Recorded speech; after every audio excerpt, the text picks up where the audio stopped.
Day 6, Part 3. The defense starts their case. Sir, your officer, the defense? Yes, sir. We would call Nicholas Smith.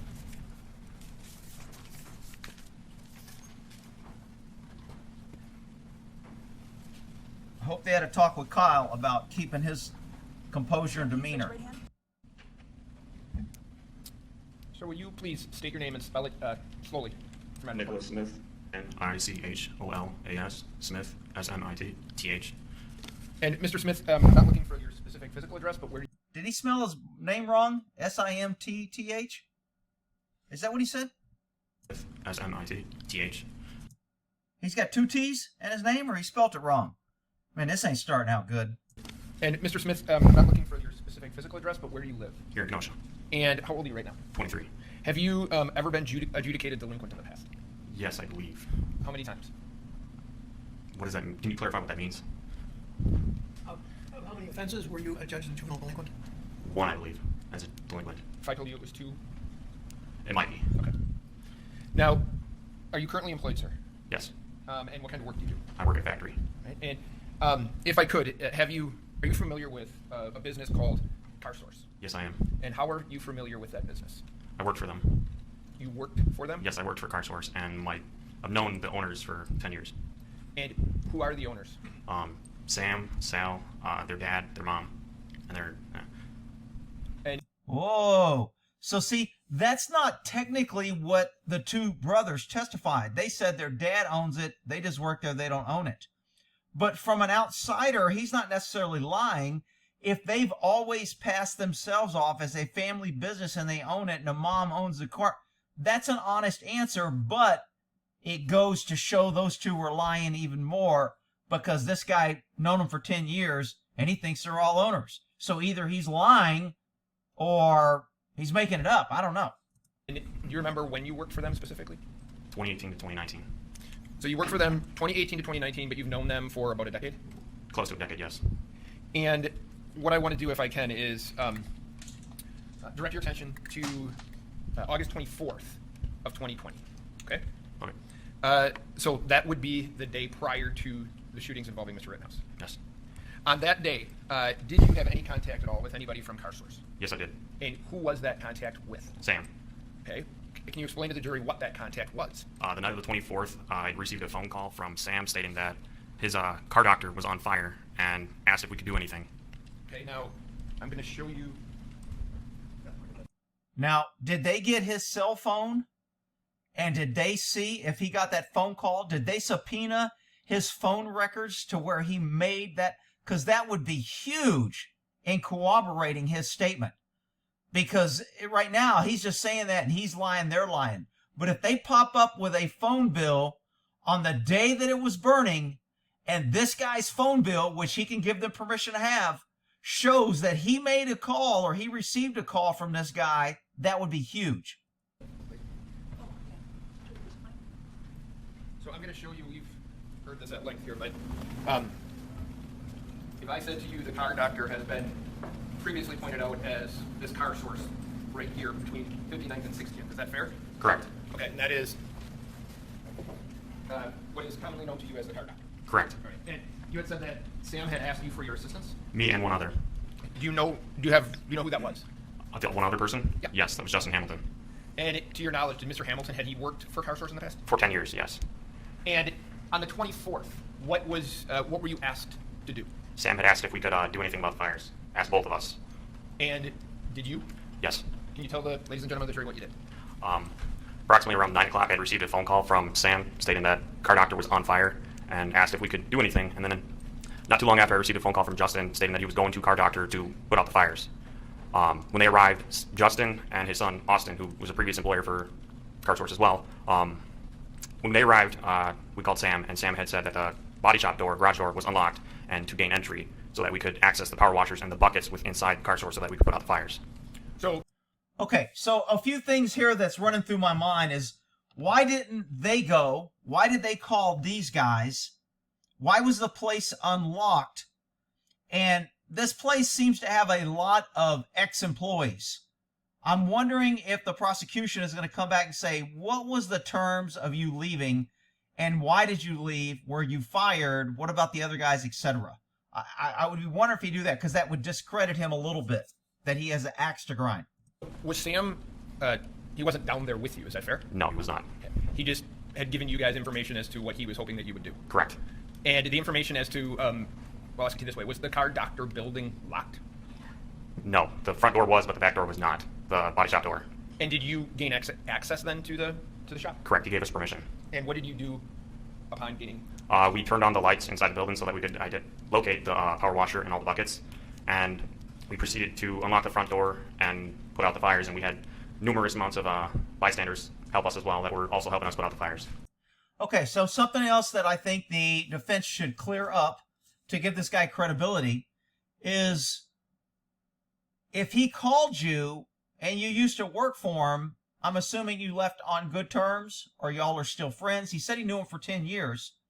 Why didn't he come down? Ask him. Do you know why he didn't come down and why he asked you?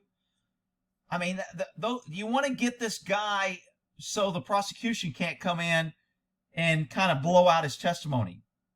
So, I mean, he could say things like, what were you doing at the time? And would you go down there? I mean, you've already said you didn't work for him, right? No.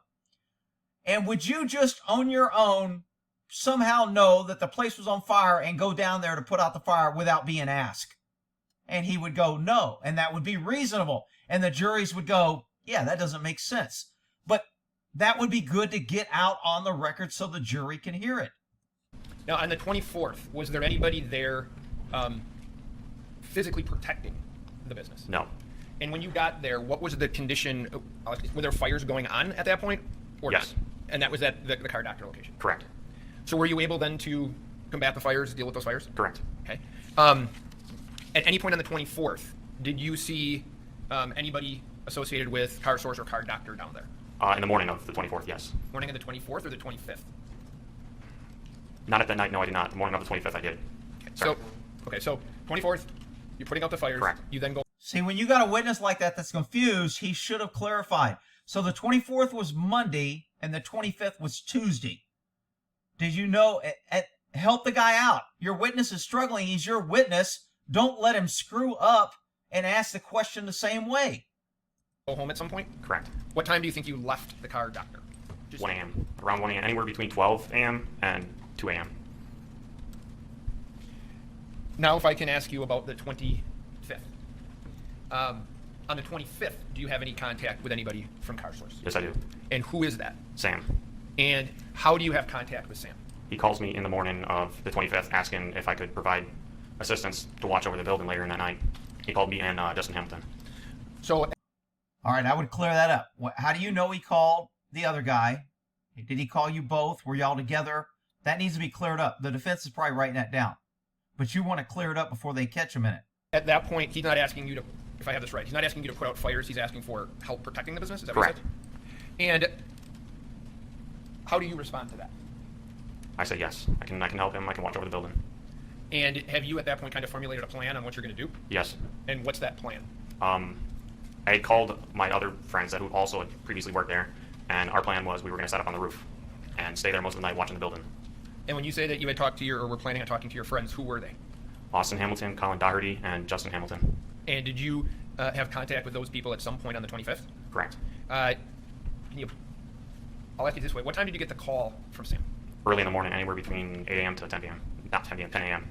And what time do you think you had contact with or spoke to the Hamiltons, the people that you were talking about? Around 11 a.m. They first called me, and then I called Colin, and that was so around 11 a.m. So after 11 a.m., is it fair to say that you believe you have like a plan in your head and people to help you with that plan? Correct. I also think, I hope the defense covers this, is he should cover, would it surprise you if you knew that Sam came in here and testified and said he never asked anybody to protect him? Would that surprise you? Yes. Why? Because he called me. See, it's hard to get him to say, you can't ask him, why do you think he did that? Because that calls for a conclusion. But you can say, why would he call you and ask you and then say no? I don't know how he could get it in, but I would at least clear up that he knows that the guy came in and said no. If he says, that wouldn't surprise me, I would ask him, have you talked to him after these burnings? Yes. Did you talk to him after the shooting? Yes. Did he say thank you or pay you for helping him? Because that would be really cool if he said he took us out to dinner, he told us he'd help us out, we were friends, he said thanks a lot, I really appreciate it. That would go a long way. I hope they get that out. After 11 a.m., is there anything else, or is there something that happens that puts you in contact with anybody else that ends up there that night? Yes. And who is that? Dominic Black. And can you tell the jury what that contact with Mr. Black was? I had noticed Dominic Black around the afternoon, 3 or 4 p.m. He was downtown, and I needed somebody to give me a ride to go buy some body armor because I had not planned on being armed that night. And he said he would give me a ride, and Kyle was with him. They came to my house around 4 p.m., 3 or 4 p.m. in that afternoon, picked me up, and I do not remember exactly what transpired after that, but Kyle ended up lending me his body armor and dropping me off, and they asked where I was going. Okay, I'm going to slow you down for a second. Correct. Okay. So you had said that if he didn't slow him down and stop him, they would have objected, saying he's telling a story, he's non-responsive, he's not answering because he starts telling a story. So that was good that he slowed him down. He wants to get the points that he wants out there. Plus, the guy was kind of skimming over stuff a little fast. you saw a Snapchat. Correct. I'm not familiar with Snapchat, but so it's like a video or something? Yes, correct. I saw a Snapchat video of Dominic downtown. And Kenosha. you then, from that Snapchat, reached back out to him? Correct. I reached out to Dominic. Now, Snapchat, for y'all don't know, when you send a video, it's deleted after you view it. And you can, if you copy it or take a screenshot, it notifies the person that sent it to you. So Snapchat traditionally, and I've got it on my phone because I thought it was kind of cool. A lot of people ask me, do you have that? Because they want to send me something sensitive and they didn't want it deleted. So, I have a Snapchat app on my phone, but for y'all that don't know, normally it's not used for like chatting and all that. It's used for privacy, which the defense may explore. Why didn't he just text you on your phone if he called you? Why did he use a secret program that deletes? He may go there. If I was the defense, I'd probably go there. Or the prosecution, sorry. Or wanted some chat reached back out to him? Correct. I reached out to Dominic. And you had mentioned that you were looking for or wanted some body armor, right? Correct. And that, you tell me what you wanted that for. I had not planned on being armed, and I wanted a means of protecting myself. And body armor was the next best suit for it. Now, you had said that you didn't plan on being armed. Was there a particular reason that you didn't plan on being armed? We planned on being on the roof, and I see no reason that I was going to need to be armed. Based on your location? Correct. We were going to be on the roof. I did not foresee myself needing a firearm or having any confrontation with anyone needing to have a firearm. Ah, shit. Good question, dude. Way to make your own client look like a freaking idiot for having a gun. Oh, shit. This is what you call poor debriefing your witness and talking to him. He just basically kind of screwed Kyle with a stupid question that the prosecution is probably going to get him to say again, so the jury hears it again. And you had said that, if I have it right, that Kyle Rittenhouse then had offered you his body armor. Correct. So, did you accept that? Yes, I did. So, to your knowledge, and if you know, did Mr. Rittenhouse say anything that would lead you to believe that he had he had two sets of body armor or anything else? No, he did not. So, what time? So you go down to car stores, right? Correct. And who do you go there with on the 25th? Myself at first, and then I ended up meeting Kyle and Dominic there after I left my house, about 15 minutes. I'd arrived at Car Source, and they met me there within 10, 15 minutes of being there. And was that a planned kind of location meeting? Yes. Were you aware whether or not Mr. Rittenhouse and or Mr. Black has spoken to anybody from Car Source earlier that morning? I was not aware. So you, if I have this right, you're there about 4 o'clock. I would have reiterated. You weren't aware of this. Are you aware that a text was sent from my client to Sam to his phone? I would get that in there. Keep getting your point. I arrived there, I would say, 5 o'clock. We went to go get the body armor around 4 o'clock. So and which Car Source do you arrive at? 59th Street location, Car Doctor. And you said shortly thereafter, Mr. Rittenhouse and Mr. Black arrive? Correct. And what do you do? What happens then? I meet with the owner of Car Source, Sam, and tell him what's going to be going on. Okay, so at about 5-ish, On Yeah. the 25th, you have contact with the person you know to be Sam. Correct. And that is at the 59th Street car doctor location? Correct. And Is that the same time they took the picture? when you get there and you see Sam, what does he do? Gives me a hug and tells me thank you for coming. He didn't tell you at any point to get off that property? No, he did not. He didn't tell you that you were trespassing or anything like that? No, he did not. Was there any conversation that you had with Sam relating to any type of payment, or were you doing this for free, or how was this going to happen? When I had arrived at the location, he said he would throw me some money to split between the guys that were helping us. And did he ever do that? No, he did not. So you hug Sam, you talk to him for a little bit. What does he do, if anything, in terms of helping you guys with buildings and things like that? Getting into buildings, anything like that? He gives me a set of keys to the 59th Street location. So that's the car doctor location? Car doctor, yes, correct. Okay. So he hands you a set of keys so you can go in? Correct. Well, he had actually, we talked briefly, and then he said he was actually heading home, and that his brother Sal would give us a ride over to the 63rd Street location because he was locking up, and that his brother Sal would give me the keys.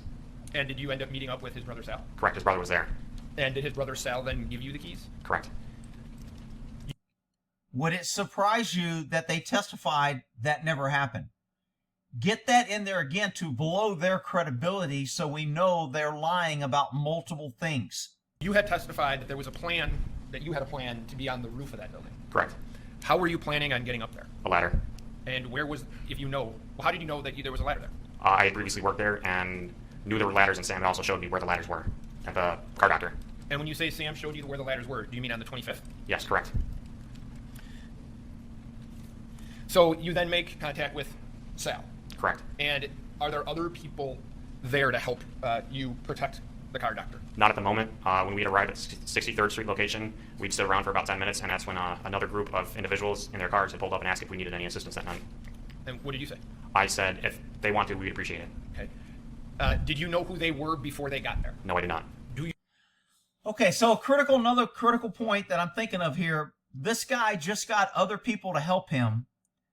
To me, when the owner asked him to defend the place, he, whether on purpose or unintentionally, made him a custody or caretaker of that building. And he became an agent of that property, which gave him the ability to put people on the roof, to get more help, and to take actions to protect the property. He was an agent of the owners. That's going to hurt their civil case and maybe their insurance claim, but I would get that out and make sure he understands that you were acting on the behalf and on the request of the owners. Did you think you were in charge at that point? Did they tell you you have to check in with them before you do anything? No. Did they tell you to call in case you let somebody else on? No. I would really drive that home in case the defense calls these guys back as a rebuttal witness. Do you know the names of any of those people today? I know one of the names. And who is that? Ryan Belch. And to be fair, at the 59th Street car source, Dominic Black is armed, is that right? Correct. And Mr. Rittenhouse is armed as well? Correct. Mr. Bulch? Correct. Okay. So how long are you at the car doctor, before Sal leaves? We were not at car doctor when these people arrived. He gave us a ride from car doctor to the 63rd Street location, and that's where we met these people. And then Okay, hold on. Sal gave who a ride? me, Dominic, and Kyle. We were waiting for Justin, Colin, and Austin to get there. And Sal, do you remember the car he gave you? Do you remember the make of car he gave you a ride in? It was either a Mercedes or a BMW. And you went from 63rd down to 59th? No, 59th to 63rd. Now, there has been, this jury has seen a photograph. Correct. Where was that photograph taken? 63rd. Okay. That's very. Is this the guy in the hat, the white hat with the cross? People is you. I'm the one wearing the red cross on the helmet. The white It is him. helmet. Okay, so you're fourth from the right? Correct. Okay. And there's been testimony that the guy on the far left is Sal, is that right? That is correct. Okay. Would it surprise you to know that Sal said he didn't know anybody in there other than you, and he only took a picture because you guys just showed up and he didn't know why? Would that surprise you? I would freaking be diming this dude out. After that photo is taken, does Sal ever tell you, I want you to leave here, I don't want you here, you're causing problems? Anything, does he say anything that would No. indicate he doesn't want your presence? No, he was very grateful for our presence. So what happens? How do you know he was grateful? He said, thank you. He said, I appreciate it. He said, I'd give you money. Get that out again. Come on, dude. After Sal leaves, can you tell me where everybody goes, if you know? Yes. Actually, shortly after Sam had left, another group of Latino Americans had arrived in the parking lot with melee weapons, telling us that they could watch that location for us for that night. And after that, we'd walked down to 59th Street location to meet up with Austin, Justin, and Colin. And when you get to the 59th Street location, who's with you? Ryan Belsch, 2 of his friends. It was either 2 or 3 of his friends. Colin, Dominic, Kyle, Justin, and Austin. And are there, for lack of a better term, kind of locations that people are going to kind of be at for the night? Correct. And what is your location going to be? The roof. And only if you know, do you know what Kyle's location is going to be? Did not say where he was going to be. I'll ask it to you this way: was he on the roof with you? No. At some point, when you're on the roof, do the protesters, rioters, whatever, do they move? Are they starting to move south down Sheridan Road? That is correct. And about what time is that? They had previously done it before I went on the roof as well. Around, I would say, 8:30. And at that point, are you on the roof? I'm not on the roof at that point, no. Once they start moving south on Sheridan, do you take a position on the roof? After they dissipate, within 10 minutes, I do take position on the roof, yes. And while you're on the roof, does anything happen to you? Yes, our group, we get chemical bombed from the protesters. And when you say chemical bombs, can you just explain kind of what you believe that means? I believe it was an ammonia and bleach bomb they made inside of a plastic bottle and threw it up on the roof. Like an empty water bottle? Oh, dude, that's perfect. Please tell me you're going to ask like an empty water bottle. That means? I believe it was an ammonia and bleach bomb they made inside of a plastic bottle and threw it up on the roof. Now, to be fair, you didn't see who did that, right? No, I did not see who did that. And anything else that was happening to you while you were on the roof other than the ammonium? Bricks. They were throwing bricks at us. And again, to be fair, you're not sure who that was. No, I am not. You might not have known that night that there was a gentleman there by the name of Joseph Rosenbaum. Correct. That night, did you see him? No, I did not. I was not paying attention. So there was no contact between you and Mr. Rosenbaum? No, there was not. Did you see Mr. Rittenhouse that evening? Yes, I did. And can you describe what, if anything, you noticed that he was doing? He was standing in the parking lot. Okay. There's been testimony about him repeatedly yelling medic, medic, medic throughout the evening. Did you ever see him do anything as it relates to being a medic? I do not know. I was not paying attention. Okay. Do you have any medical training? Some. Okay. Is that in part the reason for the Correct. cross on the hat? And can you just briefly tell us a little bit about your medical training? My brother, who was an infantryman in the Marine Corps, has taught me CLS, combat life-saving, which is... Yes, ma'am. My brother, who was in the infantry in the Marine Corps, had taught me CLS, combat life-saving, and taught me briefly on what to do with gunshot wounds, lacerations, and things like that. Was there at any point that evening, sir, did you become armed? Yes, I did. And when was that? When the first crowd had pushed towards us, when the police had pushed the first crowd down Sheridan Road, Ryan Belsch handed me off his pistol and said, just in case. And did you feel at that point that it was necessary or not? Yes and no. Okay. Explain it.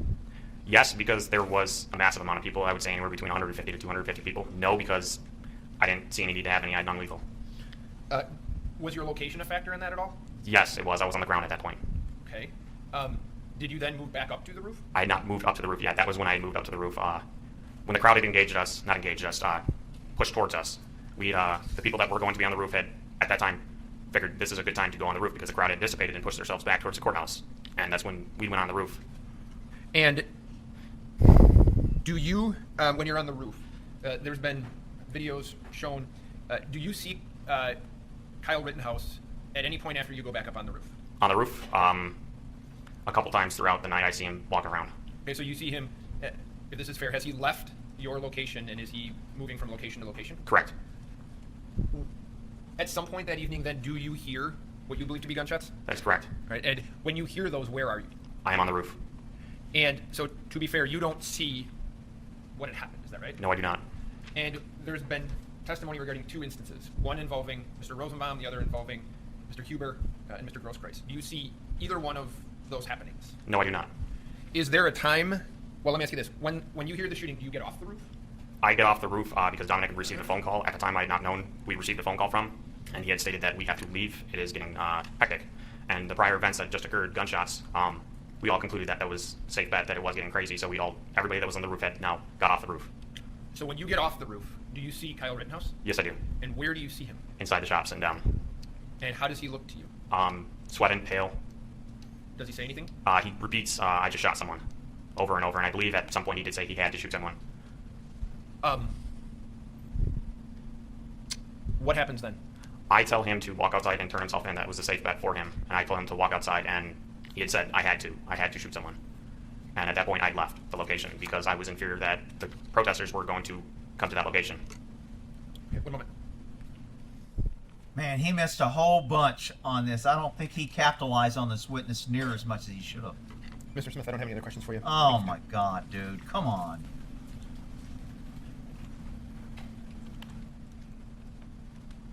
This is like your star first witness.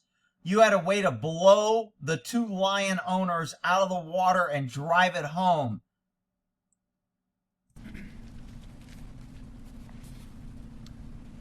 May I proceed, Your Honor? Mr. Smith, you have actually 2 juvenile adjudications for violations of the law, correct? I believe so, yes. On April 30th, 2000. No. His answer was I might. He didn't answer. I don't think we conducted the usual discussion prior, and we didn't. And I explicitly said 2, and I don't know what happened, but the matter is covered. Move on to something else. See, he wanted to start again. His whole job is to make this guy look like he's lying, not because he is lying, because his truths hurt his case, and he's running a crooked, unethical case. And it doesn't matter whether you're telling the truth or not. He's going to smear and trash you. What a weasel, man. This guy is, he's pretty low, man. Him and Jeff Reisig might be brothers.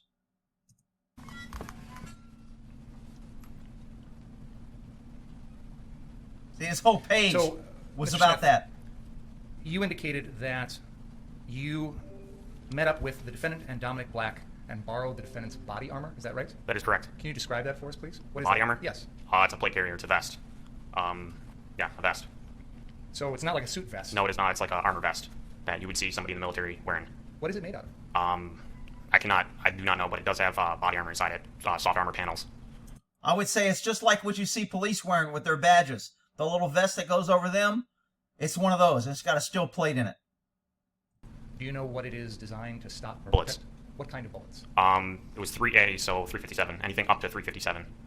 A 357 is a caliber that's typically seen in handguns, correct? That is correct. This is not the type of body armor that would stop That's not correct. I have a 357 rifle. a rifle, correct? That is correct. You're familiar with the AR-15s that the defendant and Dominic Black had, correct? That is correct. Have you ever shot or used one of those? In the past, yes, I have. Those typically fire .223 or .556 caliber, is that right? That is correct. And that's the type of caliber that would go through your vest. That is correct. Where physically in the world did you go with the defendant to pick up that body armor on Tuesday, August 25th? I do not recall where I went. I know I'm pretty sure we left to go to my bank to pull out money. I do not remember what transpires afterwards, but Kyle does end up giving me his body armor because we never went and got mine. I do not remember why or what transpired to why we did not go and get it, but Kyle does end up giving me his body armor. If I understood your testimony correctly, Dominic Black and the defendant came to pick you up that day, is that right? That is correct. And I'm not going to ask you your address, but you live relatively within walking distance of this area, correct? That is correct. And they didn't pick you up to drive you to this area, they drove you someplace west or south of here, correct? I do not remember. When they came to pick you up, whose vehicle were they driving? Dominic's. Was the plate carrier body armor already in the vehicle? Yes, it was. From the defendant? That is correct. The defendant's body armor. And you said that you chose not to have a gun that night because you felt the body armor would be sufficient protection. Is that fair to say? That is correct. What were you worried about? The way the previous nights of what I'd seen, I was worried somebody was going to shoot me or anything. I just wanted a means of protection. What had you seen on the previous night that made you feel that while you were protecting a business here in Kenosha, someone was going to shoot you? A lot of individuals armed with rifles and pistols, acting irate throughout the nights. Did you see or hear of anyone who actually shot anyone on those prior nights? No, I did not. But I did get called because they lit the place on fire, so I don't know if they shot anybody or not. I know they were burning and destroying property, and there was looting, and it was like a war zone. But it's fair to say that when you came downtown on Tuesday, August 25th, you were concerned about the potential of violence, correct? That is correct. you were particularly concerned that that violence would come from the people on the street, the protesters, demonstrators, whatever word you want to call them. Is that fair to say? That is correct. You felt that they not only posed a danger to the physical property you were at, but you personally for guarding that property. Is that fair to correct. say? When is the last time before August 25th, 2020 that you worked for Sal or Sam or any member of their family? 2019. I want to make sure we're very precise about the properties that we're talking about. You've got a map there behind you, and I'm going to represent to you, Mr. Smith, that there is a location that is. Would you agree with me that that location is properly called Car Source? The dealership or the mechanic shop? The one that's on the northeast corner. I have a laser pointer if that would help. Yes, it would. I'm talking about this location here. Yes, that is labeled Car Source. And is that the proper name of it? Yes, sir. There is another location that is on the southwest corner of that intersection. Do you see where I'm pointing? Yes, I do. Oh, my eye. He caught me in the eye, Your Honor. It is labeled on that map Car Source. Is that accurate? Yes and no. They use two different names. What is the other name they use? Car Doctor. When we're talking, if it's helpful, if it's okay with you, can we refer to that as Car Doctor? Yes. Okay. And to be clear, that is the location, Car Doctor, where you spent almost the entire evening and mostly on the roof. Fair to say? Correct. There is a third location at the corner of 63rd and Sheridan that is also marked Car Source on that map. Is that accurate to call that Car Source? Yes. Okay. Is it correct to say that your plan, personally, that night, was to guard the Car Doctor location? That is correct. You mentioned you had last worked for these folks about a year before this, fair to say? Correct. Had you ever worked at that Car Doctor location? Correct. Were you familiar with the things that had been inside the building when you last worked there? Yes. When you were there on Tuesday night, August 25th, did it appear that some of the property inside had already been moved out of there? Some of it, yes, but not all of it. A lot of the mechanics tools and diagnostic equipment, things like that? Not a lot of it. There were still actual mechanic benches still in there, the actual rolling benches. So those were still in there. I don't know if they were possessed any tools inside them, but there were, from my acknowledgement, tools still inside the building. And tell me if I'm wrong, but when that location was being used to do mechanic work or detailing or whatever would be done, there would typically be cars that needed to be worked on that were parked in the lot. Is that right? Correct. On the night of August 25th, those cars had already been moved out of there. Fair to say? Some of them. And the 63rd Street location, the one farther south, that also normally would be a lot that would be full of cars to be sold. Fair to say? That is correct. And when you were there on Tuesday night, August 25th, those cars had all been moved out. Not all of them, no. You indicated that on the night of August. See, he's not. He's saying they were all moved out. What he's trying to do is convince that there really wasn't anything to protect. They were out there just looking for trouble. They were out there wanting to shoot somebody.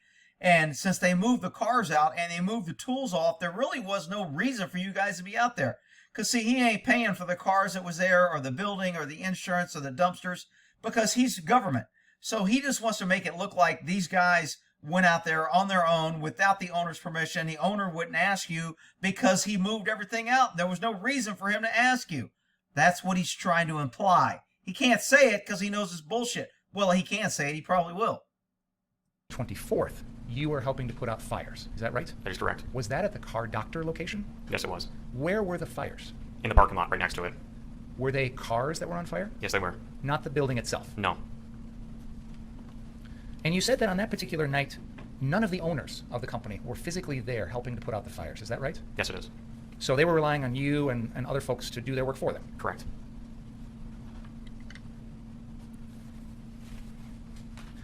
Similarly, the next day, when you spoke to Sam or Sal or both of them, the plan was you were going to guard the property or be there at the property, and those owners weren't going to be there anymore, right? That is correct.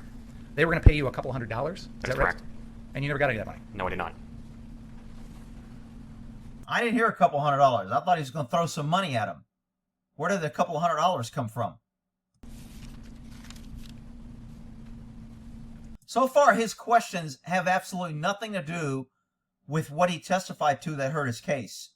He's just trying to get this guy to reaffirm some points that he knows so he can put doubt in their mind that they really need to be there.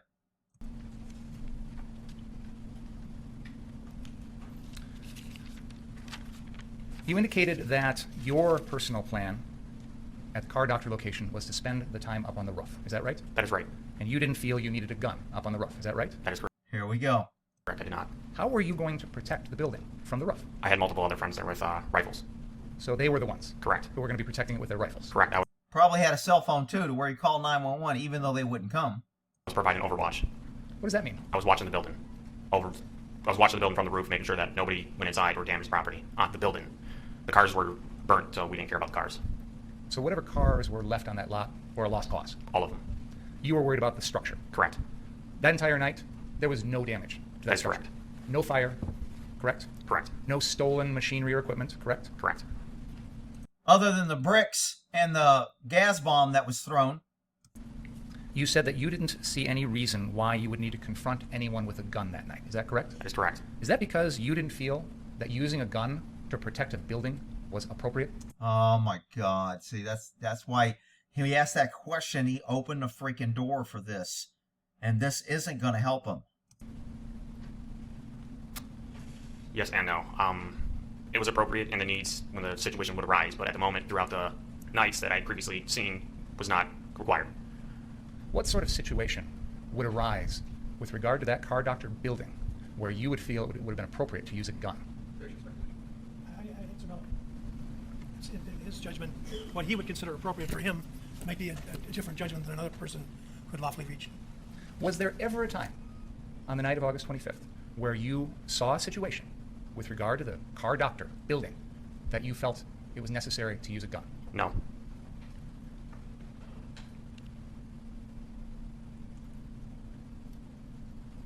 See, that would have been great if this guy would have been, an ex-cop or something. He knew how to answer. Because if I'd have been up there, it'd been like, I didn't see any reason that I would have needed to use a gun. But from watching the video, I saw where Kyle definitely needed to use a gun to defend himself when he was attacked. And he'd be, objection, Your Honor, not responsive. But guess what?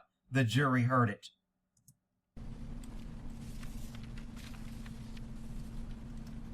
You were shown a photograph that was taken of you earlier in that evening. Were you wearing the body armor in that picture? Yes, I was. Can we put that picture up back again, please? That's exhibit number 16. Wearing the white hat with the red cross on it. Is that right? That is correct. What does that hat mean? Oh, sorry. Where's the... Oh, okay, good. Thank you. Okay, cool. Okay, so you have this white hat with the red cross on. What does that mean? First aid. Was that your way of letting everyone know that you were there to treat people that had a medical situation? Yes. Did you ever treat anyone? No, I did not. So help me understand. Why wear a hat telling people that you're there to help when you're up on the roof and can't? Providing aid for my guys up on the roof. So your intent was to let the 3 or 4 other people that were going to join you on the roof know that if they needed help, you were there for them. Correct. Did you have medical supplies with you? Yes, I did. What kind of medical supplies did you have? I had what's called an IFAC, an individual first aid kit, which has chest seals, clotting powder, tourniquet, and that's about it. A couple other medical supplies, gauze. Did you ever have to use any of that? No, I did not. So it's fair to say that despite the chemical bomb, the bricks, and whatever else was going on at the car doctor location, no one in your group got injured. No. Is that fair to say? It is fair to say yes. Just because no one got injured doesn't mean somebody could have gotten injured. The defense who called him need to follow up with the things I'm saying. They also need to follow up. Isn't it true that you said you personally didn't think you needed a gun? Did it make you feel comfortable that other people had a gun protecting you? Did you not feel comfortable carrying a gun because maybe you weren't as proficient or you didn't own a gun?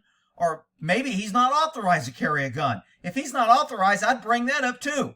Isn't it true that if you could have legally carried a gun, you probably would have? I would get that out, that it's a personal decision. And although he chose not to have a gun, like all liberals do, when shit goes bad, the first person they call is somebody with a gun.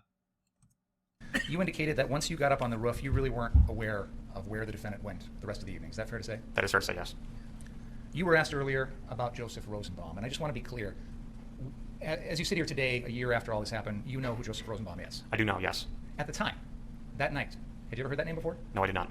And looking back, do you remember encountering him at all that night? Not at all, no. I'm going to ask you the same questions about Anthony Huber. You know who he is as you sit here today. I do know, yes. On that particular evening, did you have any idea who he was? Nope. Did you ever see him as far as you remember? No, I did not. Same thing with Gage Grosskreutz. You know who he is today. Yes, I do today. On that evening, had any idea who he was? Nope. Ever remember seeing it? Nope. So these rocks or chemical bombs or bricks or whatever was being thrown at you on the roof, you are not here telling us Joseph Rosenbaum was doing that, right? Correct. I could not see who was throwing them. I think he could have objected and said, Your Honor, it's leading. He never said any of those people did it.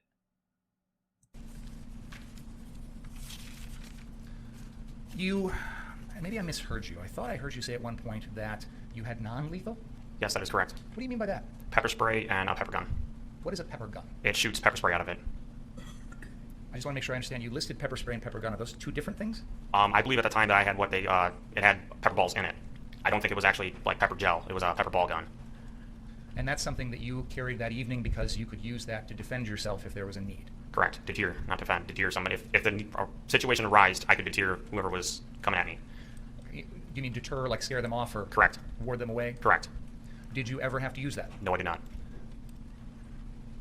You indicated that after you heard the shootings, the defendant came back, you described what he looked like, and you said he just shot someone and that he had to, correct? Correct. Did he ever say who he shot? No, he did not. Did he ever say how many people he shot? I do not remember. Did he ever say anything about the condition, like whether those people were armed? He did not say anything about them being armed. Did he ever say that they threatened him? I do not remember. Did he ever say he feared for his life? Do not remember. Did he ever say anything about any weapons that he saw on any of the people that he shot? Your Honor, ask and answer. He asked him what Kyle said to him. He's already testified that Kyle said he shot somebody and he had to shoot him. That's all he said. This is asked and answered.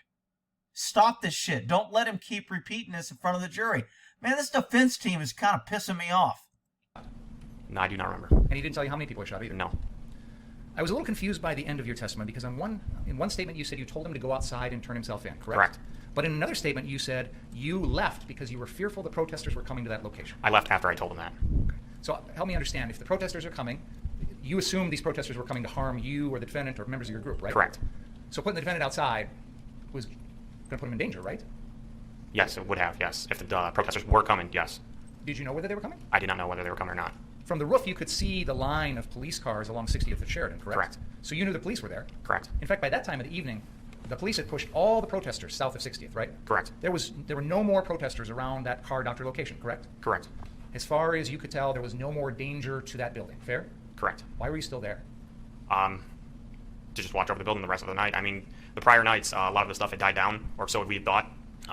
There was fires around 8 o'clock the prior nights, and then later in the night, around 2 a.m., on the first night is when Car Source got lit on fire at 2 a.m. So you were planning on staying all night? Correct. Up on the roof? Correct. But after the defendant comes back, you leave? Correct. Why? I was in fear that protesters or the crowd would retaliate or any means, and I, at that point, had deemed that building a lost cause. That's totally reasonable. I don't know why this DA is trying to make this guy look like an idiot. That's totally reasonable. If you didn't know how many people the defendant had shot, and you didn't know who they were, why did you assume it was the protesters that were going to be upset with the defendant at that moment? I do not know. Well, I assumed he wasn't shooting innocent people. He said he had to, so I assumed, since you're asking, that he was being attacked and he had to defend himself. And since the protesters were the one lighting things on fire and destroying the city, I assumed that they're probably the ones that did it, that caused him to shoot and defend himself. Boy, this guy don't want to ask me these open-ended questions. You told someone else in your group, JoAnn Fiedler, that the police were coming to the building, didn't you? I do not remember.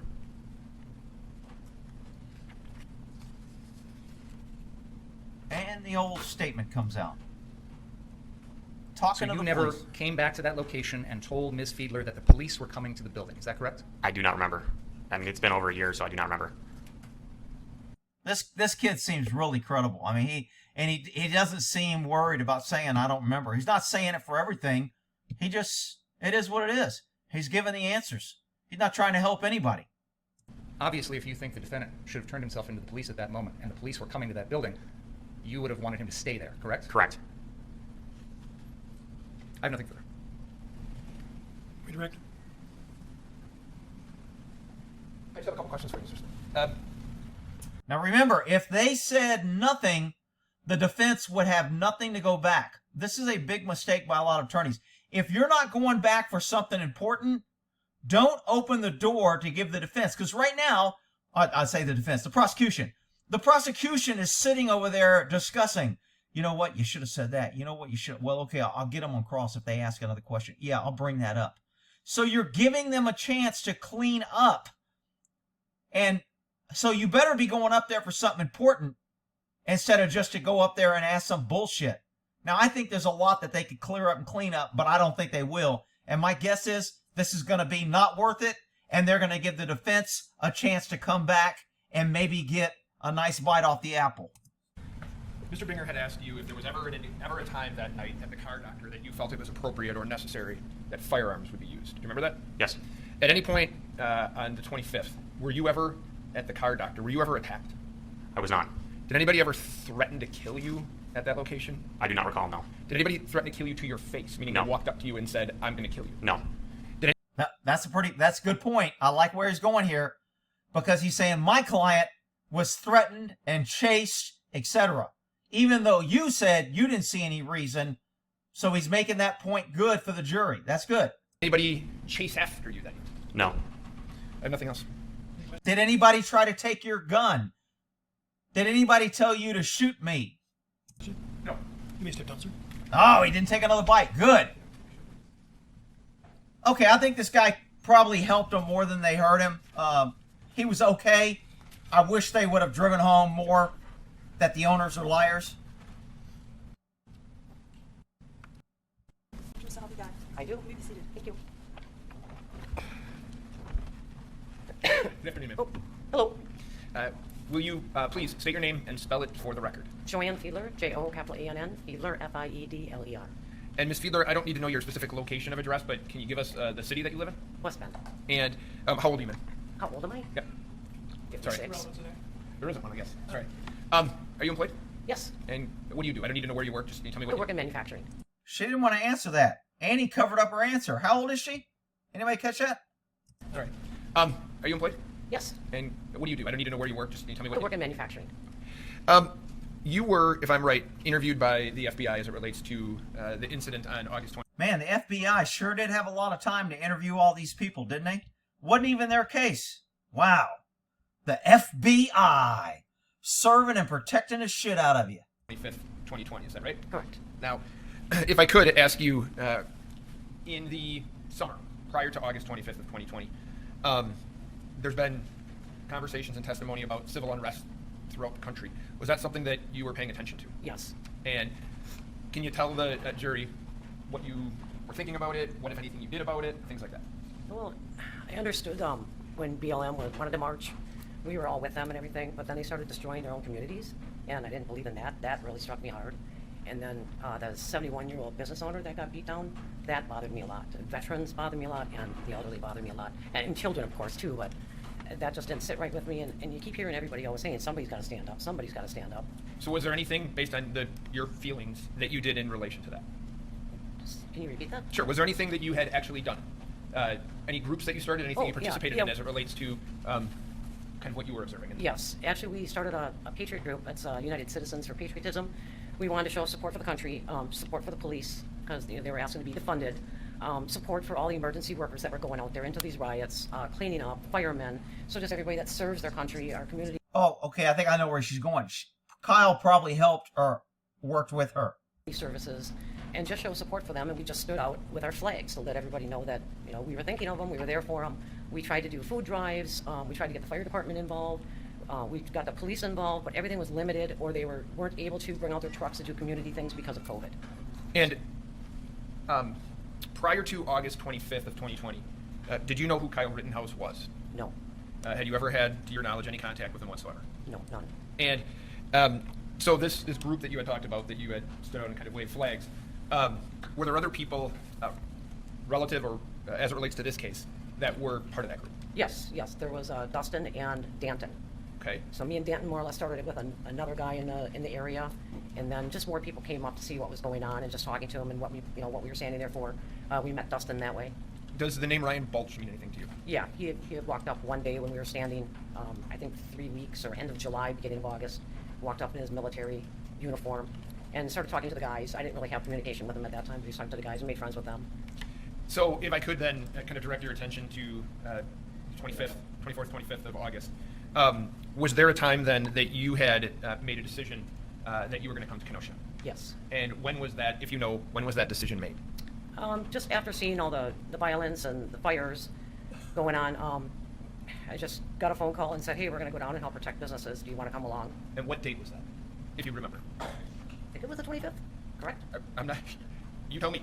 Yeah, I'm sorry. It's the 24th or the 25th. Okay. And based on that call that you got, was there some kind of plan put in place or some discussion about what you were going to do? Not that I'm aware of, I just know we were driving down. Okay. And who were you driving with? I was driving with Dan Merritz. And were there, so it was just the two of you? Just the two of us to start, yes. Okay, so you said just to start, were there other people that are relevant to this case that were part of that? Yes, we met up at a park and ride and met Dustin and Ryan. And that's Ryan Balch? Yes. And if you know, at about what time do you think that you met up with them at the park and ride? 5-ish. Okay, so 5-ish on the 25th? Yes. And did you know of any specific location you were going or plan that was in place on what you were going to do when you got there? I didn't really have the specifics. No, I didn't know of any plan. So to be fair, you drive down with Danton, Mertz. Where do you go in Kenosha? Do you remember? Yeah, we came down Sheridan and we wound up at the car source on 63rd. And was that just you and Danton, or was Ryan Balch and Dustin also there? With Ryan, Bulge, and Dustin. They were in front of us. We were following them. So And they pulled in there. Sorry. And to your knowledge, was going to Car Source just kind of happenstance? Meaning, was it a plan that was in place, Tino? To me, it was just a happenstance. And about what time do you think you got there? It had to be at least 7-ish if I estimate the time how long it takes to get here. And when you got there, who was there? Nick was there. He had the... Oh, Nick is Nick Smith? Yes. Did you know Nick Smith before you got there? No. Okay, so you met Nick Smith that day? Yes. Okay, so Nick Smith is there? Yes. Sorry, I interrupted you. Go ahead. No, that's okay. I seen him. We got out. He came up, introduced himself, and then we met.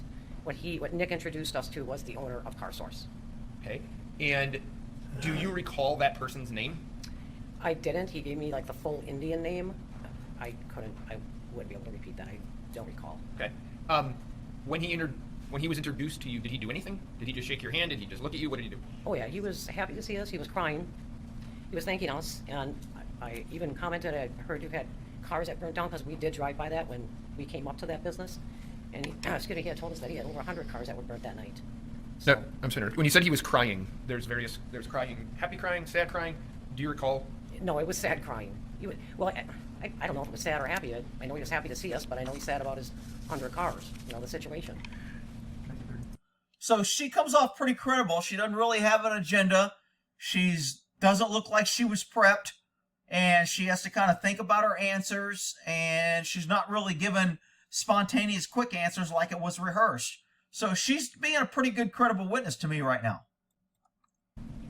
So, Exhibit 30, which is this picture, I just want to make sure. If I'm right, you're the person third from the left? Yes. Is that right? You have the white hat on, or Yes. helmet on? Yes.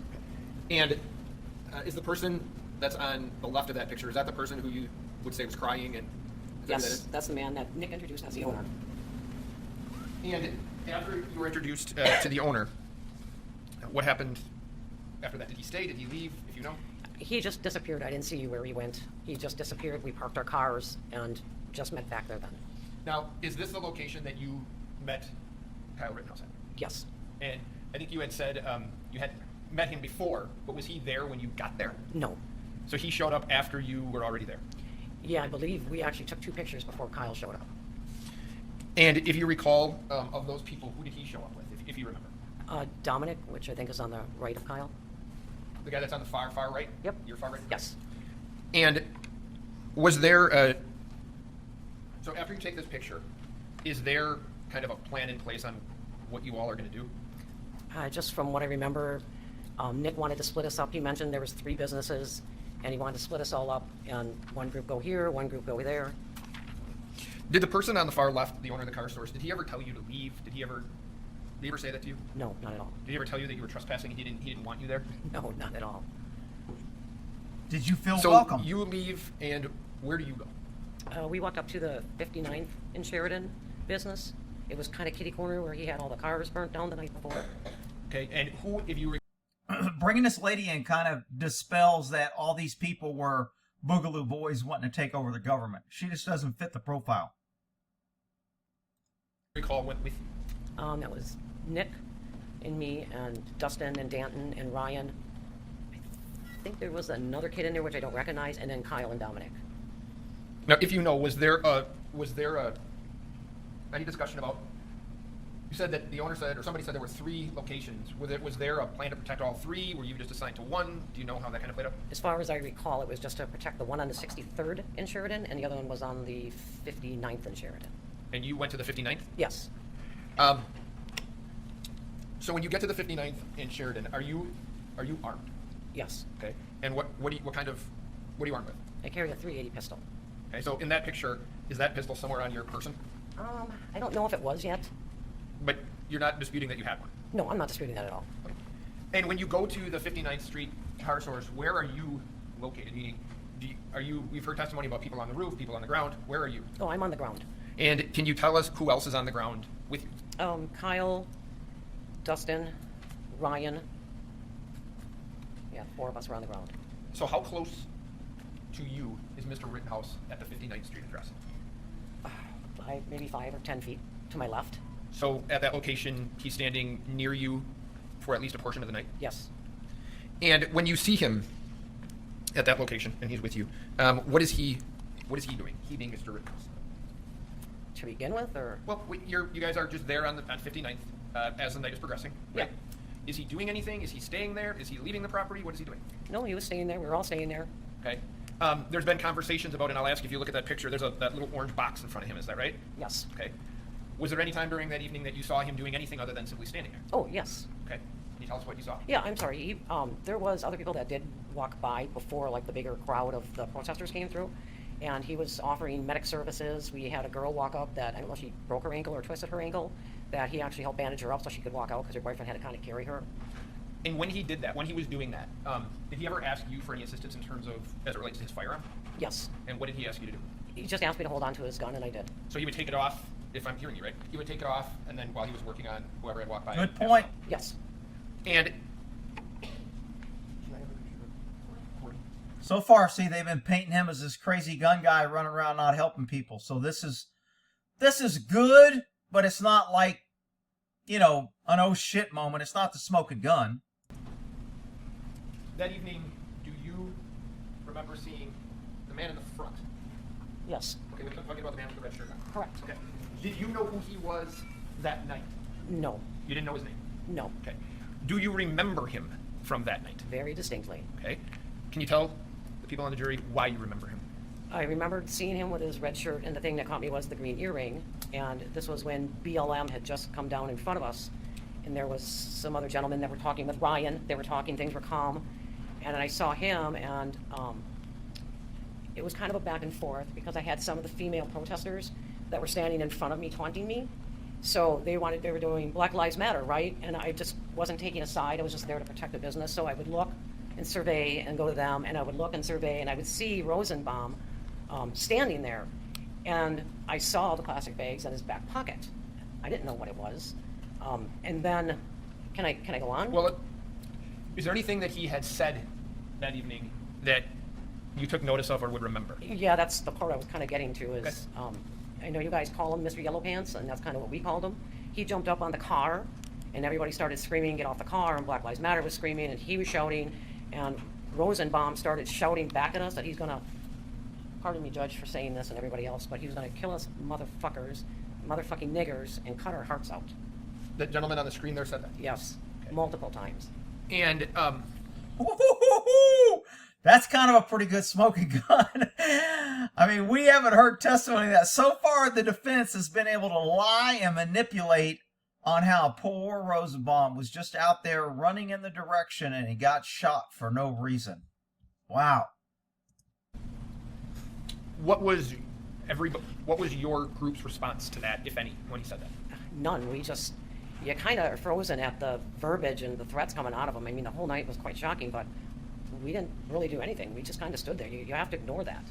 Was there anything else that you saw him do that you remembered? Yeah, Yellow Pants was screaming. I saw that. I was going back to the ladies that were taunting me and going back and looking at him. And as I looked at him, I saw his arm go up and like he lobbed something. And then within seconds, my eyes started watering, my nose started watering, I started coughing. Okay, get ready, because the prosecution's going to come here. You don't know what he threw, correctly? You don't know if he just threw, it could have been an empty bottle, correct? So you don't know because your eyes started watering, that means that he did something. Is that correct? Get ready, because he's going to eat her up on this. I didn't know what a chemical bomb was. I didn't know. All of a sudden, I just heard guys screaming, chemical bomb, chemical bomb. And I just pulled my mask up. Did you see him specifically throw something? Yes. Do you remember what it I'll ask you this way. Do you remember what he? I'm not asking that you say he threw a bomb. I'm asking if you know what was in his hand that he threw. Yeah, he went back and threw like that. Do you remember what he threw? Meaning, did he throw a? What was it? I don't recall. Okay. That evening, did you, while he was in your purview, your sight, did you see Mr. Rittenhouse threaten anyone? Oh, no. Did you see him point his gun at anyone? No. Was there anyone there that had, I guess, strike that. After you see Rosenbaum, and he does what you say he does, do you see Kyle stay there, or does he leave that location? It was later in the evening after the police finally moved him down. We were all standing outside because we kind of thought it was over. And then you just heard the ruckus going on down by the gas station. I think it's the Ultimate. And then we heard gunshots. And that's when Kyle and Ryan and Dustin and Lurk, I think his nickname was Lurk or Work, Okay. then they left. So, did you see, well, I'll ask it to you this way. Okay, so he's going to say, were they going to the gunfire? Were they looking for trouble? Did they say, we're going to go stop them? Get ready for that. So you heard, are you telling me that you heard gunshots and then Kyle left? Yes. And if you recall, how close in time was that to about 11:50, if you know? Oh, I'll ask you this way. How close was it in time? You know now that Kyle ended up being chased by Mr. Rosenbaum and shooting. Oh, that was way before. Way before. Yes. Okay. So what I'm asking you is, later in the night, was there a time that you were aware that Kyle tried to get back to you Oh, yes. and couldn't? Oh, yes. Yeah, I'm sorry. It's been a while. So we did see him because I was standing right along the wall, so I was like the first person when you came up to the business. So I was standing up front, and I was watching because the Bearcats were all right there by the intersection, and the gas station was right on the other corner. So he did come back. He had his hands in the air, and he even said, I'm working over at that business over there. I could hear him telling the police that. And they told him, no, turn around, you can't go through, you have to get back. And we were even yelling, let him through, let him through. Did you see him then turn around and go back? Yeah, I thought he was going to go back to the Ultimate gas station. It looked like he was going over there, so... And is that the last time before the shooting that you saw him? Yeah. Now, from your location, you don't see what happened with Mr. Rosenbaum, with Mr. Rosenbaum, Mr. Huber, and Mr. Grosskreutz, right? Yes, correct. Do you see Kyle after that? Yes, I do. When? I think after everything had happened, he had come back up. I heard from the guys on the roof, they're like, open the door, it's Kyle. So I opened up, because we had to keep the front door locked. I opened up the door, and he kind of came running in and kind of fell into me, and there was a chair right there, so he sat down there. I saw him, and I saw him after everything had happened. How did he look to you? Totally in shock. Can you give me some physical descriptors that would make... Yes, I'm sorry. Kind of He was pale, shaking, kind of stuttering, stammering his words. He was sweating. Do you recall him saying anything? Yes, he had come in, and he looked at me. He said right out that he had shot someone, and he kind of sat down in the chair, and he was looking for his brother. He was asking for his brother Dominic, and he sat down. I remember him pulling his hair back, and he's pulling it back really hard, and just his comment was, my God, my life might be over. And we're just like, okay, calm down. After he said his life might be over, did anybody ask him anything about the circumstances, about what had happened? Yeah, Dustin had come in at that time, and Dustin had commented. Dustin was kind of... Fair enough. I don't want to know what Dustin said. Oh, I'm sorry. Okay. I'll ask it to you this way then. Did Kyle respond to anything that was said? Yes. What was that? That was that he had to. After he said that, do you know, did you stay? Did you leave? What happened? No, he wanted his brother Dominic, and I know Dominic was on the roof. I took his gun. Like I said, he was just shaking, so I took his gun. I ran out back. I set his gun on one of the trucks out back, and then I went up the ladder, and I called the guys, and I yelled, Dominic, get down here. So he came down, and when I came back in, they were talking. And My last question or two is, you had said that you had climbed up a ladder to get up on the roof. Yeah. You just said that. Okay. Do you know where those ladders came from? No, I know we went into business when we first got there, and they were all in the back. So it's like a building, and then it's like a back parking lot that's fenced in. Okay. And in that back fenced in areas where they have the sheds and all, and Nick went in there and pulled everything out, and that's how the guys got up on the roof in the back. During the evening, throughout the evening, was there a period of time that, other than doing medical work, that you saw Kyle doing anything else to kind of assist in the community? Yeah, actually, me and Kyle ran. Excuse me. We ran. I think it's north. Is it this way up here? I can't see it. Sorry, my direction is a little off right now. You point. Something I can do. So are you going this way? Oh, there it is. I'm sorry. That's all right. I'm moving that. That would be, the parties will agree. I think Yeah. that's Oh, yeah. Towards St. James Church. All right. So We ran up there because there was, they were starting a fire on the plywood doors. They had covered up all the doors, and they actually started, or whatever you call it, fluid, whatever you want to start a fire, they threw it all over that door, and we're trying to start the front door of the church on fire. So me and Kyle had actually run up to that area to try to put the fire out, but people that were running along with the protesters had gone up there and put the fire extinguisher out, and then we just walked back. Thank you.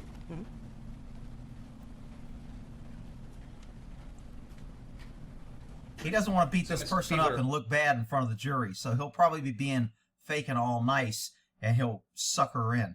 That last thing you told us about with the church, neither you nor the defendant actually put out any fire at the church. No, not at the church, no. Someone that was with the protesters did that. I believe they're with the protesters. You spoke to the FBI on August 31st, 2020. Is that right? I'm not sure about the date, but yes, I spoke with the FBI. About 6 days after this all happened? Yeah, probably yes. And you told them that you Now, hopefully, when you're putting a witness up there, you have their FBI statement, you go over it, and you don't make them say something contradictory to that. Or you talk to them about it to make sure that it's correct. And if you ask any questions, you're going to get the same answer. So if he pulls out some whammo that she said something on there, the defense attorney sucks for not covering that before. And if he knew her statement, and you should know the statement of your witness going up there, if you think they mess up, you clean it up. So you don't get to let this weasel come back and do what he's about to do. contacted the defendant's mother the morning after all this happened and told her to be strong. Is that right? Probably yes. You also said that after this incident, you had been in contact with the defendant's attorney. Is that right? No, I read that, and I don't know what he meant by that, because I wasn't. I've never spoke to him. So you've read your statement to the FBI. Yes. That was a statement that was a summary of what you said to special. A summary, the way he slid that in, that was a summary of what you said, not exact, not in quotes. That means the FBI can write whatever they want, and they don't record it, so nothing else can contradict what they write. Freaking FBI, KGB. Special Agent Tim Walther on August 31st, 2020. Is that right? Yes. And in that summary, it says that, in addition, Fiedler has been in contact with Rittenhouse's attorney, John Pierce, regarding the incident, and has provided information she deems helpful to Rittenhouse's legal defense. Actually, the only thing I ever sent was any kind of video that I had. That is it, which I didn't have much. I'm not a video person. So as far as verbal communication, no. Did you provide video to the defendant's attorney? I might have. I don't know if it was mine personally. I really don't remember because I don't even have it anymore. But shortly after this incident, whether it was your video or someone else, you gave something to the defendant's attorney to help him. Fair enough? Yes, I guess, yes. And you don't have that video? Yes, I guess. See how he's kind of talking her in to appearing like she doesn't really know and she'll say anything. Objection, Your Honor. She says she didn't remember. Help your witness out, defense. Anymore. No. You didn't provide it to the FBI. That's not true. I gave them everything I had. You gave them that video? Yes, I gave them everything I had. I showed them my phone. I showed them anything I had. You gave them text messages. I gave them everything I had. So when you say that I gave something to the defense attorney, I don't think that that was my video. I think it was probably a video I seen or something I passed along because I didn't take any video. So it's fair to say that whatever you gave to the defense, you were trying to help the defendant, correct? Yes, I was trying to help the case, not just the defense. And you have watched a lot of the videos that have been put out on the internet of this evening, correct? That is not true. Have you watched any of them? Yeah, I've watched some of them, yes. The reason I ask is because you reference these words that Joseph Rosenbaum allegedly said to you and the members of your group. That's not on any video anywhere, is it? No. I don't know. She shouldn't have said no. She said, I don't know if it's in a video or not. I didn't see it in any video. See, this is why when you're a witness or you deal with the government or you're questioned by the police or the FBI, you always want to be careful because they will get you in these little traps and then they'll hang you in it.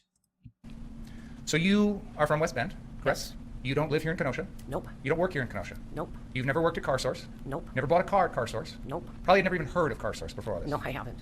You came down here that night with no plan of where you were going to be, what businesses you were going to protect, or anything along those lines. Fair? I personally had no plan, correct? You were coming down with a group of other people from the West Bend area, correct?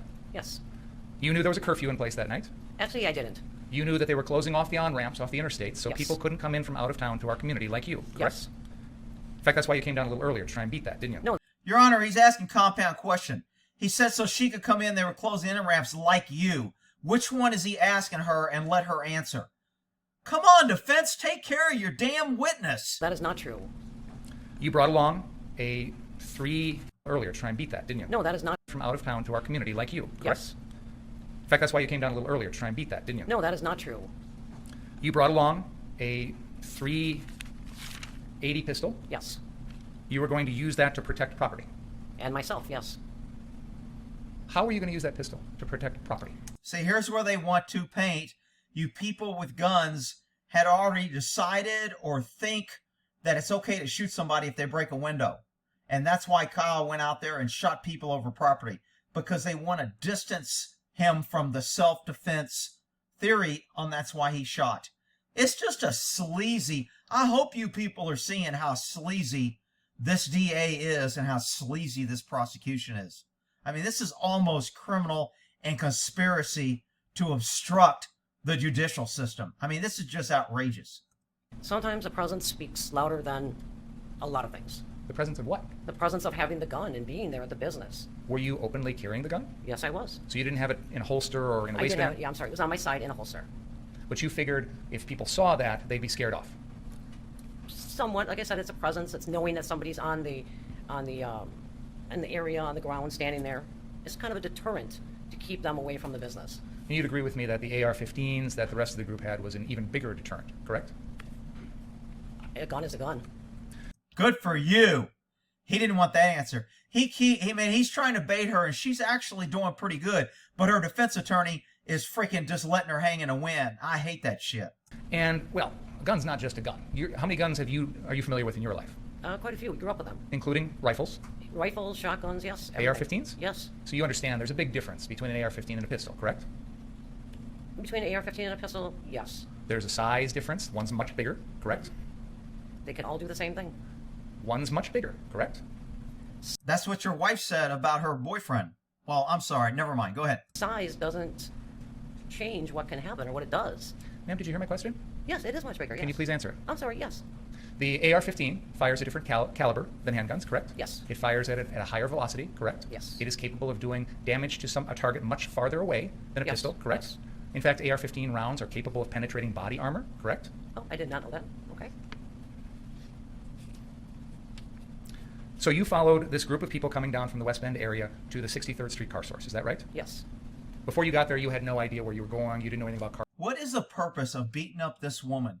She came up there and she told the truth, and because she's hurting your case, you're going to try and destroy her and make her look like an idiot and bully her because you can sit up there like Mr. Smart Guy and you know how to play this game and you can take advantage of her. What a freaking dirty, low-down weasel you are, dude. Car source, anything like that. Fair to say? Correct. Yes, correct. You said at that time you met up with someone who identified themselves as the owner of that location? Yes. You personally didn't have any interaction with that owner, did you? Yeah, I had a conversation with him. Do you remember speaking with Steve Spingola, an investigator with regard to this incident? I couldn't recall names, but On September 8th, 2020, you had a phone call with him at about 5:30 p.m. Do you remember that? no, I'm sorry, I don't recall which. You said you've seen your statement to the FBI. Have you seen the statement that you gave to Investigator Spingola? I guess not, no. May I approach on? Sure. Well, I think you should first ensure that she acknowledges the conversation, because up to this point, she says she doesn't know if she had such a conversation, and So I'm trying to help. Go ahead. Ms. Fiedler, I'm going to hand you a document here. I'd like you to take a look at it. Take your time. And please let me know if you've ever seen that before. See, again, she gave two statements. It was over a year ago. He's got her all confused and flustered. He's firing questions at her because the defense isn't objecting that he's badgering her. He's got her all messed up, and now he's going to make it look like I'm a nice guy. I'm going to give you a report and and didn't you tell him this, and didn't you tell him that, and didn't you tell him that? You know, it's absolutely impossible to remember everything on a witness stand. Even as a cop, I hated when an attorney would start doing that.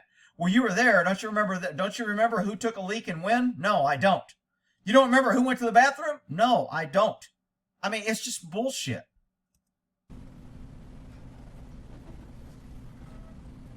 I'm not asking you if it's accurate, ma'am. I'm just asking if you've seen it before. Well, No, I've never seen this. Fair. That's answers my question. Thank you. Yep. You told this individual, Mr. Spingola, that you didn't have any interaction with the owner of CarSource that night, didn't you? No, I don't even recall the conversation, and that's not true.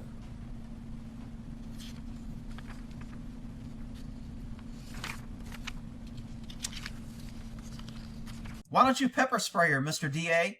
That'll get her to tell the truth, you fucking pussy. I do not like this dude at all. He is a weasel. You decided that night that you were going to protect the location at 59th and Sheridan. Is that correct? Well, that was decided for us, but yes, that was the end plan, yes. Who decided that? I believe that was the owner and Nick Smith. That was the first time that night that you'd ever met Nick Smith? Yes, You didn't know anything about him before? nothing. And yet, based on his decision and the owner's decision, you agreed voluntarily to go to the 59th Street CarSource to protect it. Is that fair to say? Yes, that's fair to say. Nobody made you do that. No, correct. I hope this lady remembers this, because she's out there. Oh, we need to start a group, a patriot group, to support the first responders and the police and all the. Yeah, okay. You see how government treats you? You see how the people that you support treat you? This is why cops, DAs, government, politicians, they're all losing the support of the people because of shit like this. You indicated at one point that the defendant asked you to hold on to his gun while he was helping someone. Is that right? Yes. Hey, can we get that? Do we have it with us? The gun? Can you get it out, please? Oh my God, again with the gun. Are you kidding Do you me? recall how the defendant was wearing that gun that night? He had the strap around his shoulder and body, and then the gun pointing down. Is it fair to say that the gun was sort of hanging down the front of his body in the middle? I think when he was walking, yeah, but I know when he was standing there, he would always have a hand across the front of it. So, yeah.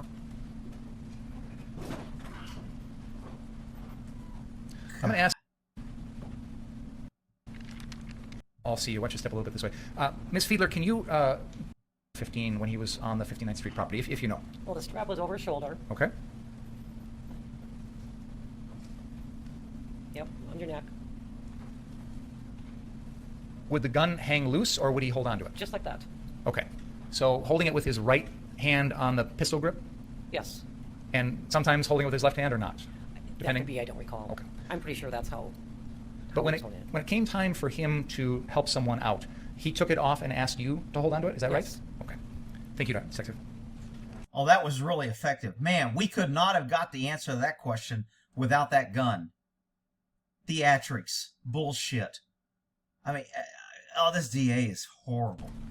You indicated that there was a time in which some females came to the property and were taunting you. Is that Yes, right? yes. And you indicated that they were chanting Black Lives Matter at you? Yes.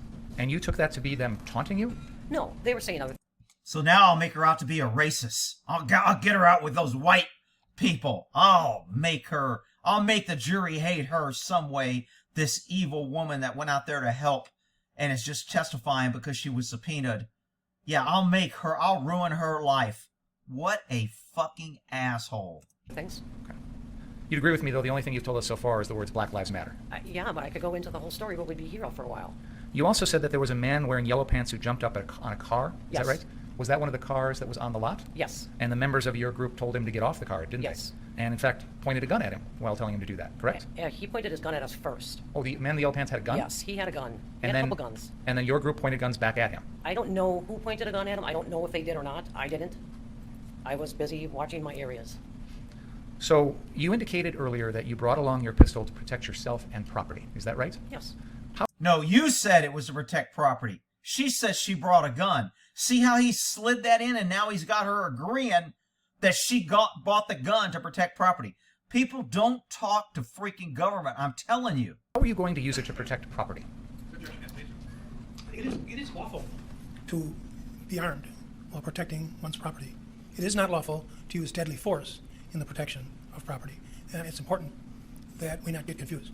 And I'm not trying to confuse the issue, Your Honor. I'm asking how she was planning on using the pistol to protect the property. No, you're not. You're asking because you want her to say something so you can say they were out there thinking they could shoot people, because you're implying that if you're just protecting property, you don't need a gun, even though the cops ran out and left everybody to fend for themselves and people were burning and throwing rocks and throwing tear gas, and you want unarmed citizens out there to be victims because your ass wasn't out there.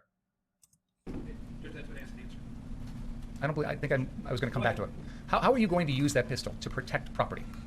Like I said, it's a deterrent. You weren't planning on firing it to protect property, were you? No, You weren't planning on aiming it at anyone to protect property, were you? no. You indicated that Mr. Rosenbaum made some statements, and I'm not going to repeat them all, but you indicated that no one in your group responded to anything he said. Is that fair to say? Yeah, that's very fair. You said you pretty much have to ignore that, correct? Yes. It's fair to say you didn't consider him an actual threat to your safety at that moment, did you? Not for the distance, and for the group that was around, no. Mr. Lukowski characterized him as a babbling idiot. Would you agree with that? I didn't hear him babbling. I just heard him, well, I don't know if babble's a good word, if I may. He was just bitching. He was a little guy, right? I thought he was like the same height I am, but How tall are you? I'm about 4.5. You said Mr. Rosenbaum's arm went up, and he might have thrown something, but you have no idea. She didn't say might. She said he did throw something. See how he's changing testimony? And the defense ought to be objecting. He's misstating her facts and what she said. The defense is really pissing me off too for not protecting their witness. She did not say he might have thrown something. She said he did throw something. Idea what it was, correct? Correct. You were then asked about a period of time in which the Kenosha police pushed the crowd past the 59th Street location. Do you remember that part of the evening? Yes. And this is the time period when the defendant has gone south of 60th, and you said he tried to come back at one point, etc. Do you remember that time period in the Yes, evening? yes. There were no protesters around 59th Street after the police pushed them back at that time, correct? That's not totally true. There was an empty lot directly across the street from us, and there were protesters that were walking on the other side of the Bearcats. The police were screaming at them to get away from there, and they just kept walking through. After the police pushed the crowd south of 60th, See, when he doesn't get the answer he wants, he just changes and moves on like it's irrelevant. So the question really, he's just fishing right now. He's throwing out every question he can, trying to catch her in something, and the defense is just letting him fish. did any protesters come and stand in front of the 59th Street car source? After they pushed them past Yeah. 60, they didn't push them past 60, past the gas station. Let me make sure I'm being clear here. Okay. Ms. Fiedler, I'm going to use the pointer You're not trying to be clear. You're trying to confuse her, and you're misstating shit, and you're just being a low-down, dirty weasel. here on the map behind you. And I'm not sure if you're familiar with this map, so let me, Yes, there's a location on the map that is marked car source, and that is on the southwest corner of 59th Street and Sheridan Road. You'd agree with me that that's the property that you were at the whole evening, correct? That's south, the one you were pointing at? I'm pointing, you can see where I'm pointing? Yes. That is on the southwest corner Oh, I'm sorry. of 59th Street and Sheridan Road. Yes. You'd agree with me that's the property you were at all evening, correct? Yes. And there's a time when the police moved down Sheridan past that location south and established a line of armored and police vehicles here across the intersection of 60th and Sheridan. Do you remember that? Yes. After that, no protesters come back to 59th Street, correct? No, that's not true. You talked about the time when people were walking through the pile of rubble. Is that right? No, I didn't mention that. What protesters came out and stood in front of 59th Street car source after the police pushed them past? They didn't, well, the police also turned their Bearcats around and backed up, and all the protesters then came at us, and bricks were flying, bombs were flying, everything. They came at us with full force. That's why I had to go inside. Okay. And I apologize. I probably have not explained myself properly. Let's Yeah, you should apologize, because you're a freaking piece of shit. go to the end of the evening. You remember the defendant coming back, the shootings, all that. Leading up into that, the few minutes before that, that was the second time that the police had pushed everybody down to 60th, correct? Yes, correct. I'm talking about that period of time, at the end. After that, when the police come by that final time, the protesters have all been cleared south of 60th, correct? No. Do you remember protesters around 59th Street car source after We that? were pelted for almost the whole night from after the Bearcats backed up. They came and they bombarded us, and then they left again. See, he's fishing, and that's the problem with fishing. She's helping the case and showing how violent and dangerous that area was, and he doesn't want that. That's the problem when you go fishing. You may catch something that you don't want to catch. We had come out again. They heard shootings, and some other people had left, but then they came back at us, and I was inside the building basically probably the rest of the evening. You testified in response to one of the defense attorney's questions that you thought it was over when the police pushed the protesters south. Correct. And they stopped there, and that was before they had backed up. We had thought it was over. So you talked about the defendant returning to the 59th Street car source location. Yes. Correct? Now let's be clear. You never saw any of the shootings in this case. That's correct. You don't have any personal knowledge. See, he's going to give her a lot of questions with yes, yes, yes, yes, yes, and then he's going to slide into one he really wants the answer to. Watch him bait her in. Knowledge about any of that stuff? Fair to No, say? yep, none. You've been asked about Mr. Rosenbaum. At that evening, you had no idea what his name was. Correct. You've described what you saw about him that night, correct? Yes. As you sit here today, you know there's a person by the name of Anthony Huber, correct? Yes. That night, you never saw him once, correct? No, I don't. No, I have not. You'd agree with me it's correct. You've never Yeah, seen I'm him. sorry. Yes, you're correct. You know now, today, there's a person by the name of Gage Grosskreutz. Is that yes? Correct. That night, never saw him, had no idea who he was, correct? You indicated that when the defendant returned to your location, he said to you that he had shot someone. Is that right? Correct. Meaning one person. That's what someone is, I guess. He never said to you he shot 3 people, did he? No. He never told you that any of those people had a gun, did he? No, he didn't really describe anything about what had happened. He never told you that any of She just said he didn't describe anything. Object, you freaking defense attorney. Quit over there sleeping, eating your damn donuts, and object. She just answered. He didn't say anything. And now he's still asking her questions, and you're letting him freaking brainwash the jury, you dumbasses. those people threatened him in any way, did he? Nope. He never told you that any of those people had any weapons on them, did he? God. Correct? Correct. I'm sorry, you did answer. There came a time in which Nick Smith came back to that location and said the police were coming, correct? Yes. And after that, all of you got out of there, correct? Not immediately. In your FBI statement, you said, soon after, Nick came into the location and stated that police were coming to the building. Everyone then left the building, correct? No, I had to go get the guys off the roof. But then everybody left, correct? We came down and everybody else that was down there previously was gone, yes. Including the defendant, Yes. after hearing that police were coming, correct? I thought they left with Nick. I didn't know. I have nothing further. I just have a couple questions for you, man. Okay. You were asked about Mr. Rosenbaum, and there was questions about how you would describe him and how others had described him. Do you remember that? Yes. Okay. Did you ever have any direct contact with Mr. Rosenbaum? No, it was just that when we were standing at the 59th Street, just seeing him when Yellow Pants was jumping on the car.